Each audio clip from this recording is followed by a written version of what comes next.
বাহ বাহ বাহ, কি ভয়ঙ্কর মন্তব্য করলেন আমাদের সদ্য সাবেক শক্তিশালী উপদেষ্টা রিজওয়ানা হাসান।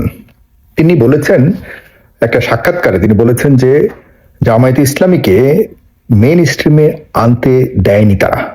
মানে হলো তার যে সরকার, ইন্টারিম সরকার, ডক্টর মোহাম্মদ ইউনূসের নেতৃত্বে সরকার, তারা জামায়াত ইসলামকে যে কোনো উপায়ে যেন মেইন স্ট্রিমে না আসতে পারে সেই জন্য তারা ভূমিকা রেখেছিলেন।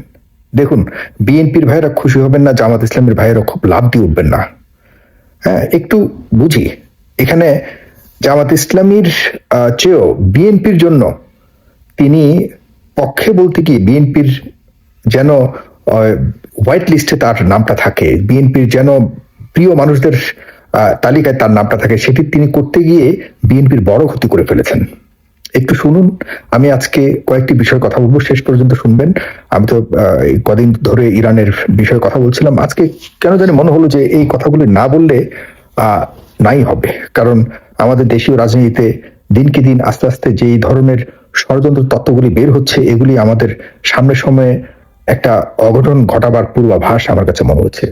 তিনি বলেছেন যে তিনি বা তারা, তারা বলতে কারা, মানে ইন্টারিম সরকার চায়নি যে জামাত ইসলামের অবস্থান কোনোভাবে মেইন স্ট্রিমে আসুক, মানে প্রধান সারির রাজনৈতিক দলে যাতে না আসতে পারে, সেজন্য সর্বাত্মক চেষ্টা করেছেন, যেটি তিনি অকপটে স্বীকার করেছেন। তিনি জেনে শুনে স্বীকার করেছেন নাকি মুখ ফুসকে বের হয়ে গেছে এটা জানি না, তবে এই ধরনের কথা তিনি বলে তিনি ভয়ঙ্কর একটা জায়গায় বাংলাদেশের রাজনীতিকে নিয়ে এসছেন। কেন বললাম, বিশেষ করে বিএনপির যে একটা বিশাল বিজয়, বিএনপির ভাইদের জন্য কেন বললাম যে আপনারা খুশি হবেন না, এ কারণেই বলছি, আপনাদের যে বিজয়টা, একটা ল্যান্ডস্লাইড যে বিজয় আপনারা এনেছেন, এটিকে তিনি প্রশ্নবিদ্ধ করেছেন সরাসরি। তিনি বুঝিয়েছেন যে তাদের ইচ্ছাতেই আপনারা ল্যান্ডস্লাইড ভিক্টরি পেয়েছেন। আপনাদেরকে তিনি, তারা, তার সরকার ষড়যন্ত্র করে হোক আর পরিকল্পনা করে হোক বিএনপিকে ক্ষমতায় আসার জন্য, আনবার জন্য তারা চেষ্টা করেছে। কারণ বিপরীতে ছিল জামায়াত ইসলাম, এবং জামায়াত ইসলামকে তারা যেহেতু পরিকল্পনা করে ক্ষমতায় আসতে দেয়নি, তার মানে বিএনপির পথ সেখানে সহজ ছিল। এটা কি বিএনপির জন্য ভালো? বিএনপির এই যে লাখো লাখো কোটি কোটি সমর্থক বিএনপিকে ভোট দিয়ে নির্বাচিত করেছে, এই যে মেজরিটি আসনগুলি পেয়ে সহজে সরকার গঠন করতে যে পথ সুগম হয়েছে একটা চমৎকার নির্বাচনের মাধ্যমে, তথা কথিত এখন বলতে হচ্ছে, যেহেতু জনাব রেজওয়ানা হাসান বলেছেন যে তিনি চেষ্টা বা তারা চেষ্টার মাধ্যমেই কিন্তু মেইন স্ট্রিমে জামায়াতকে আসতে দেওয়া হয়নি। আমি জামায়াতকে পছন্দ করি, আপনি পছন্দ করেন না করেন, বিএনপিকে আমি পছন্দ করি না করি, আমাদের এগুলো কিছু যায় আসে না। কে ক্ষমতায় আসলো আমি বলেছি বারবার, কিছু যায় আসে না। তবে আমি ব্যক্তিগতভাবে অ্যান্টি ইনকাম্বেন্সিতে সবসময় থাকতে পছন্দ করি।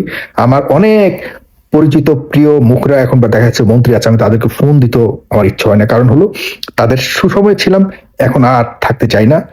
মানে তাদের দুঃসময় ছিলাম, এখন আর থাকতে চাই না, তাদের সুসময় শুরু। তারা আবার যখন স্বাভাবিক অবস্থায় ফিরে আসবে তখন হয়তো আমার সাথে ভালো সম্পর্ক হবে। আমি এই ধরনের মানুষ, কারণ আমার সবসময় প্রশ্ন করতে ইচ্ছে করে।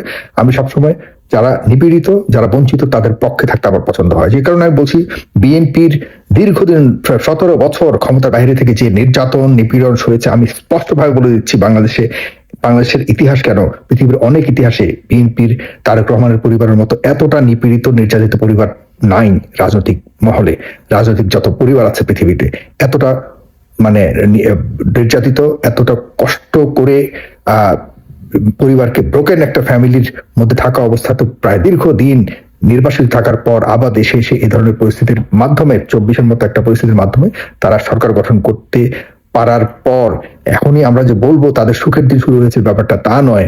এখন আমার কাছে মনে হচ্ছে প্রশ্নটি এখন তুলেছেন রিজওয়ানা হাসান। এত কষ্টের পর বিএনপির ল্যান্ডস্লাইড ভিক্টরিকে তিনি বৃদ্ধাঙ্গুল দেখিয়েছেন, এবং বিএনপির সবচেয়ে বড় ক্ষতি করেছেন এই নারী, সবচেয়ে বড় ক্ষতি করেছেন এই নারী। এই নারীর বিরুদ্ধে কি কি আছে, কি কি অভিযোগ উঠেছে ইতিমধ্যে আপনাদেরকে আমি সেটা পরে বলছি। আর পাশাপাশি জামাত ইসলামের কি করলেন তিনি? আপনাকে কে এই অধিকার দিয়েছে, কে এই সাহস দিয়েছে যে আপনি বা আপনারা জামায়াত ইসলামকে বা কোনো দলকে, জামায়াত ইসলাম কেন, কোনো দলকে আপনারা পরিকল্পনার মাধ্যমে, পরিকল্পনা তো নয়, এটা ষড়যন্ত্র, সরাসরি ষড়যন্ত্র করেছেন যে আপনারা কোন দলকে মেইন স্ট্রিম আনতে চান না, সেটা আপনারা করেছেন। How dear you, who are you? আপনাকে যে উপদেষ্টা বানিয়েছে, আপনার কিসের যোগ্যতা আছে? আপনার কি যোগ্যতা আছে? আপনি বহু বড় বড় যে রিয়েল এস্টেট কোম্পানিগুলির বিরুদ্ধে পরিকল্পনার সাথে আপনি মামলা করে করে আপনি সেখানে কোটি কোটি টাকার দুর্নীতি করেছেন, এরকম অনেক অভিযোগ রয়েছে, অনেক অভিযোগ রয়েছে। বেলা নামক একটা সংগঠন করে আপনি, সেগুলো নিয়ে আমি এখন কথা বলতে চাই না, কিন্তু আপনি যে এই দুঃসাহস দেখালেন আমাদের পুরো এই যে নির্বাচনটাকে, 12 ফেব্রুয়ারি নির্বাচনটাকে আপনি সম্পূর্ণ প্রশ্নবিদ্ধ করেছেন। এই জন্য আপনাকে অবশ্যই আপনাকে এক মানে কোথাও না কোথাও এর জবাবদিহি কঠিন ভাবে করতে হবে। এটা এত সহজে এই বিষয়টা সমাধান হবে না। সামনে ভয়াবহ একটা বিষয়, বা এই কথাগুলি নিয়ে সামনে একটা ভয়াবহ কনফ্লিক্ট হবে, রাজনীতিতে একটা বড় ধরনের অবস্টাকল তৈরি হবে। সেটার জন্য আপনাকে এগুলো জবাবদিহি করতে হবে। রিজওয়ানা হাসান এক। দুই হলো, এই রিজওয়ানা হাসানকে কিসের বদৌলতে, কিসের যোগ্যতায় তাকে তিনি থেকে শুরু করে এই যে পুরো সিন্ডিকেটটা এই 2-3টা ছেলে সহকারে, যে ছেলেগুলির ব্যাপারে এখন পর্যন্ত দুর্নীতির অভিযোগ বের হচ্ছে, তারা এখন ইত্যাদি ইদানিংকালে যেসব স্টেটমেন্ট প্রকাশ করছে, আমি জানি না। আপনি দেখুন, জামাত ইসলাম বা শিবিরের মানুষজনকে বলি, আপনারা খুব মানে অতিরিক্ত মানুষকে মাথায় তুলে ফেলেন, আবার মানুষকে হঠাৎ করে এমন ভাবে আছাড় মারেন। এসব কারণে আপনাদের এই ভয়, ভালো অতিরিক্ত ভালোবেসে কাউকে মাথায় তুলে যখন আপনারা কিছু কিছু অন্যায়কে, তাদের অন্যায়কে পর্যন্ত আপনারা সরাসরি ডিক্লাইন করে কিছু কিছু অন্যায়কেও আপনারা দেখা যাচ্ছে যে স্বাভাবিক করবার ক্ষেত্রে ভূমিকা রাখেন, এটি ঠিক নয়, এটি আসলেই উচিত নয়। আপনাদেরকে অবশ্যই বাস্তবতা মানা উচিত। কারণ হলো, যখন কারো বিরুদ্ধে কোনো অভিযোগ ওঠে, সে অভিযোগগুলো যাচাই বাছাই করে এরপর আপনাদের তার পক্ষ বা তার বিপক্ষ নেওয়া উচিত। কিন্তু আমরা দেখতে পাচ্ছি যে আপনাদের পক্ষে যদি কেউ থাকে, তার বিরুদ্ধে কোনো ধরনের অভিযোগ উঠলেই আপনারা সেই অভিযোগকর্তা বা সেই অভিযোগকারীর বিরুদ্ধে আপনারা একটা মানে গ্রুপ লেগে যান যে তাকে যে করেই হোক তার সম্মান হানি করতে হবে। এগুলি ছাড়ুন, প্লিজ, এগুলি ছাড়ুন। বহু কষ্ট করেছেন আপনারা গত 17 বছরে, আপনারা কেউই রাজনীতি করতে পারেন না, আপনাদের শীর্ষ নেতাদেরকে হত্যা করা হয়েছে, আপনারা এখনো পর্যন্ত একটা পরীক্ষিত সময় পার করছেন, খুব মুমূর্ষু সময় পার করছেন। সুতরাং আপনাদের ভালোর জন্য বলি, আপনারা যে কাউকে মাথায় উঠাবেন না, আবার যে কাউকেই পদদলিত করবেন না। আপনাদের এই অভ্যেসটা ছাড়ুন, আপনাদের প্রতি এই অভ্যেসটা প্রত্যেকটা মহল থেকে আসে। আমি আপনাদের একজন শুভাকাঙ্ক্ষী হিসেবে বলছি, আপনাদের এই আচরণ ছাড়ুন। আপনারা দয়া করে যাকে যেখানে যে যোগ্যতা অনুযায়ী যাকে যেখানে সম্মান দেওয়া উচিত সেখানে দিন, আর যাকে দেওয়ার দরকার নেই প্রয়োজনে দিয়েন না। তবু দিয়ে কাউকে মাথায় উঠে আবার সময় আপনাদের যখনই কোনো না কোনো একটা মানে আপনাদের পক্ষের না হবে তাকে আছাড় মেরে ফেলে দেওয়া, অপমান করা, এগুলি করবেন না। এইসব বিষয়ে টাইম ওভার। এখন আমরা নতুন বাংলাদেশের চিন্তা আছি। দয়া করে যারা অপরাধী তাদের অপরাধগুলিকে সামনে আনবার জন্য সহযোগিতা করুন। আমি এই বিষয়গুলি এই কারণে বললাম, রেজওয়ানা হাসানকে স্পষ্ট করতে হবে তিনি কি বোঝাতে চেয়েছেন। তিনি নির্বাচনকে প্রশ্নবিদ্ধ করেছেন, তিনি বিএনপির সরকার, বর্তমান সরকার গঠনকে সম্পূর্ণভাবে প্রশ্নবিদ্ধ করেছেন, এবং জামাত ইসলামকে তিনি আরেকটা বিষয় জামাত ইসলামের ব্যাপারে বলেছেন যে জামাত ইসলামের একটা বিষয়, সেটা হলো নারী স্বাধীনতা বা নারীদের ক্ষমতায়নে যেন স্পষ্ট হতে পারে, সেগুলিকে তিনি নিশ্চিত করতে চান। আপনি জামাত ইসলামের নারীদের অধিকার সম্পর্কে আপনাকে কেউ দায়িত্ব দিয়েছে এককভাবে যে আপনি এটি করতে গিয়ে আপনি তাদের নাগরিক অধিকার, তাদের গণতান্ত্রিক অধিকার, তাদের নির্বাচনের অধিকার, এগুলি আপনি ষড়যন্ত্র করে নস্যাৎ করবেন? আপনাদের মতো মানুষ অযোগ্য, আপনাদের মতো এই টাইপের বেঈমান পাবলিক যারা সুযোগ পেয়ে সরকারের বিভিন্ন ধরনের সুবিধা গ্রহণ করে আবার এখন থেকে দেখেন সবগুলি এই যে টাইপের ব্রিগেডিয়ার স্বাক্ষর টাক্ষর যেগুলি আছে, এগুলি আবার এখন দেখবেন যে সব নর্মাল চলে গেছে।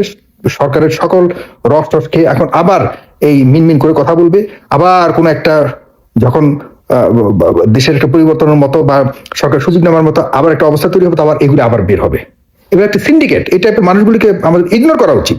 এরা আমাদের দেশের মানে এদের কারণে এই দেশের সংকট হয়। এদের মিনমিন করে কথা বলে বিভিন্ন ধরনের পক্ষ নিয়ে এরপর সুযোগ যখন আসে এরা কেউ বড় বড় পদ নিয়ে করে। আর রাস্তাঘাটে মরে হলো সাধারণ মানুষ, রিক্সাওয়ালা থেকে শুরু করে দিন মজুর শ্রমিকরা মরে, বিভিন্ন বাচ্চারা মরে, আর ছাত্র আন্দোলন করে, আর মজা নেই এই লোকগুলি।